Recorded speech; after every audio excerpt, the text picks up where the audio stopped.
A dripping tap like this one can waste around 2 litres of water every hour. Often we ignore this waste of water because it doesn't look like much, until you realise that's 18,000 litres per year. Changing a tap washer yourself can be simple and cheap if you know what you're doing, but there are some safety tips you need to know. If you have a hot water service located in the ceiling, or if your taps are different to the ones here, we recommend you contact a licensed plumber. First, the water needs to be turned off at the mains. Then the water pressure relieved at the nearest tap, which is probably in the garden. Then the dripping tap needs to be turned on fully. Undo the buttons and remove the tap handles. A shifter may be needed if the buttons are on tight.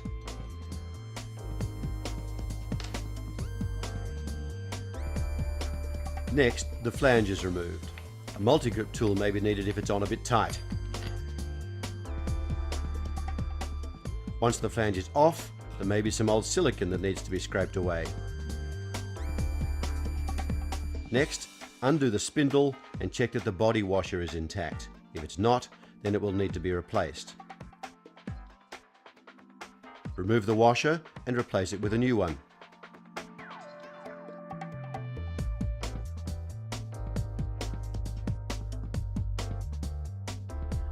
Before replacing the rest of the tap, it's important to check there are no leaks.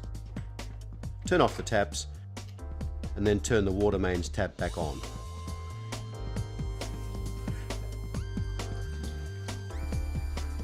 If the area is leaking, mains water will need to be turned off again and the previous steps repeated.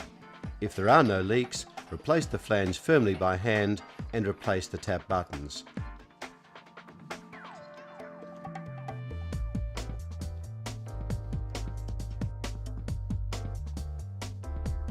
These should be tightened with a shifter so they can't come loose.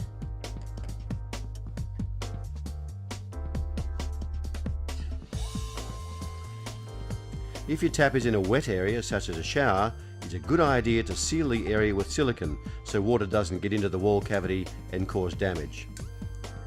Once the silicone's been applied, replace the flange so it's firm, but take care not to over-tighten it. Allow a couple of hours before using the tap.